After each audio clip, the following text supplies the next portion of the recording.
Anyways, I will just directly go to the question, right? Since you are the policy influencer, policy maker, so I have a question for you related to GST or the gaming, all these things. To start with, the latest GST Council meeting lowered the tax on food items purchased in a movie theater to be 5%. And however, it is the bundled with an online purchase of movie tickets, the food items will attract a much higher rate of 18%.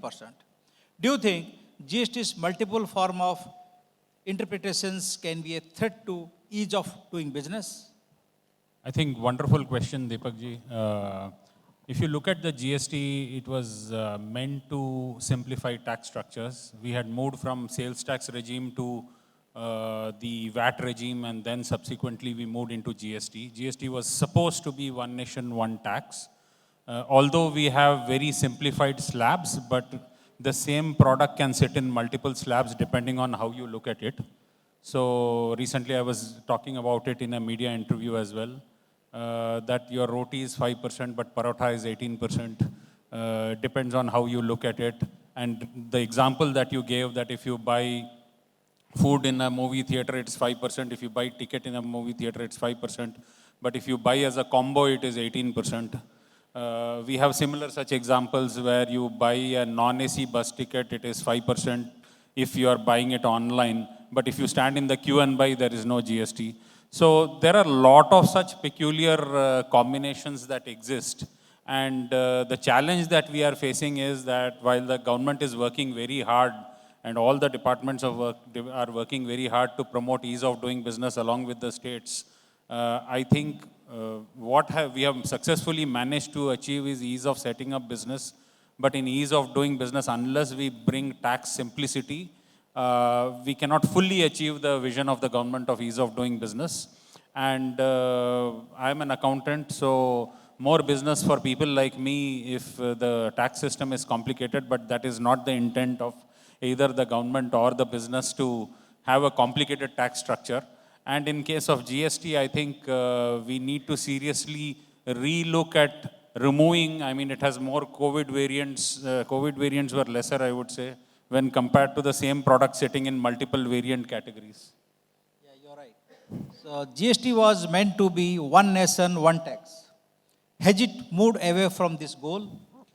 Well, I would say that if you look at the list of items and the way it is categorized, I think it is somewhere not meeting the goal for which it was set up, which was to simplify the whole system.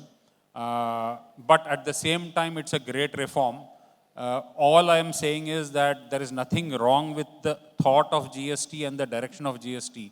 But what is probably something that we need to fix quickly is this multiple interpretations and various angles that are coming in. For example, a simple thing like I represent startups, and we are having a lot of issues where you have 3 or 4 gentlemen landing at your doorstep and saying, I am the consuming state, when actually it should have been simplest as to who was the consuming state. So we are having issues where people are getting show cause notices and so on, and it is not easy to convince for the simple reason that there is nothing clear-cut which is there to defend some of these. And the fundamental thing in law is that it should be so clear that you should not be going to courts on both sides. And unfortunately, we are beginning to see that trend, which is not a healthy sign. You're right. So do you see license Raj returning and affecting ease of doing business in India? Depends on how you see license Raj. As we have seen, many of us have seen the license Raj in the earlier 70s and 80s. And now you are seeing a situation where the government is pushing for maximum governance, minimum government kind of a model. But if you look at, again, as I say, great initiatives happening. You saw gaming where Ministry of IT came with its own regulations for giving clarity to the real money gaming sector. But at the same time, you have the GST recent decision of the GST Council where a high rate of tax and compliance has been put in. So one of the things is that in ease of doing business, you should have compliance, but those compliance should not be the one which is taking away 60-70% of your time. And I think to your reference, while I'll not call it license Raj, but the compliance that is building up may make people feel that maybe we are heading towards a license Raj kind of a scenario. Yeah, fine. So as per you, should we bring down the tax rate in India and just have small percentage of GST applicable on everything and income tax done by anyway? Well, I think I'll leave that question to the audience. How many of you want your tax rates down? There are some people who want it high, so which is good to know. Not all are lifting their hands. How many of you want tax rates down? Okay, good. A large number are wanting the tax rates down. See, I think the way businesses, we have the GST, which is the indirect tax, and you have the direct tax structures. We are seeing relaxations in the direct taxes. We are also seeing some clarity on how things should be or should have been treated in the GST law. But subsequently, after multiple people are making presentations, both for a proper reason and for mischief, we are seeing the multiple interpretations of GST law going haywire. And I think if we are able to bring a very simplified low tax structure, but we make every person in this country almost be covered by it, which they are. I mean, even the poorest of the poor, when they buy a toothpaste or they buy a soap, they are paying tax. But if you are able to bring it to such negligible levels, you need not go after people like plumbers and electricians, which has unfortunately become the case when we had the 1% direct tax being levied as a deduction on every person who gives his or her service online. So which means that today you want a plumber, electrician, or anybody come home, there is a 1% tax deduction that happens, which subsequently that person has to find again an accountant like me to file the return and then claim the refund back, which is an administrative burden. So I would say that somewhere on those kind of aspects, we need to not push down too much on taxation, but rather create the broad basing of it in such a way that people indirectly pay, but at the same time, it doesn't become a burden for each of us. So do you think the GST and tax law may affect growth of startups once they begin to grow? Exactly. So long as you are an early stage startup, nobody bothers about you. The moment you become big, everybody starts looking at you. And therefore, the problem that comes to all of us is that people start interpreting different laws to your business. For example, you might have disruptively created a new business model which may or may not even attract that particular regulation. But what I as a policymaker would do is retrofit an old law to see how you fit into my old law rather than creating a new law for you, or rather giving that ease of doing business that is critical. At the same time, in taxation law also, people would tend to judge you on who you are and where you belong to, and subsequently fit that tax on you.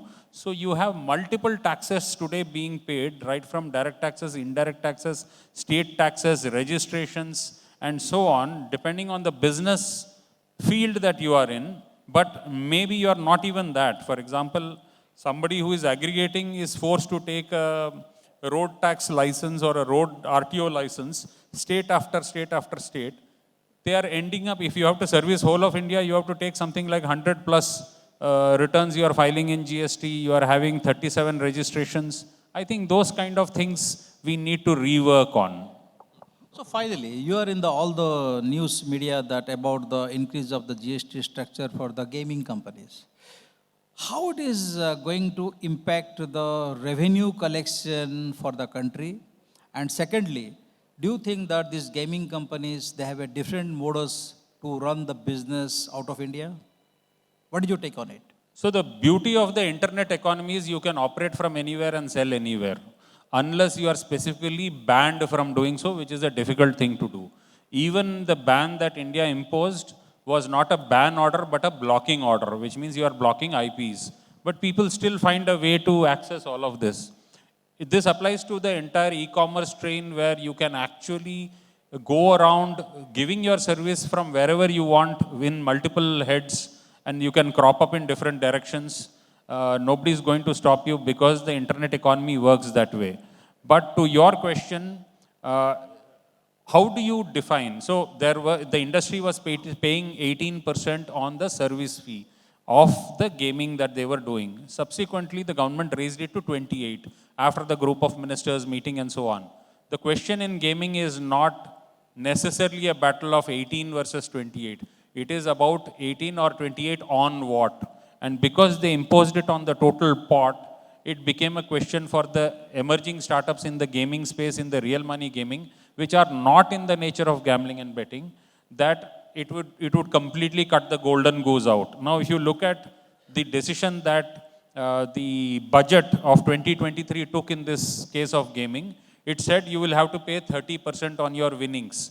And then they went ahead beautifully to define that it will be on net winnings, which means that you win some, you lose some. What is your net winnings or what you withdraw? We will put tax on that. And industry did not have a problem there. But in the latest GST decision, I think it will be even a problem for direct tax because they have reduced their earnings also. What they said was they put it on 28% on the total pot. It is like saying that, okay, you are applying for a bank loan and there is 18% GST on the processing loan fee. But I am saying, no, I'll put the 18% on the loan amount also. That is how the actionable claim story came in, and therefore the gaming companies are worried about it. I am told that even the investors have written globally to the Prime Minister today on this particular aspect. So it all depends on what you apply. So you can convert a golden goose into a completely dead goose in a matter of minutes, depending on how you apply the law. And unfortunately, in this case, the economic viability of the business has got hit. Thank you, Ramesh, for sharing the insights on the certain policies related to GST and the gaming thing. So thank you very much.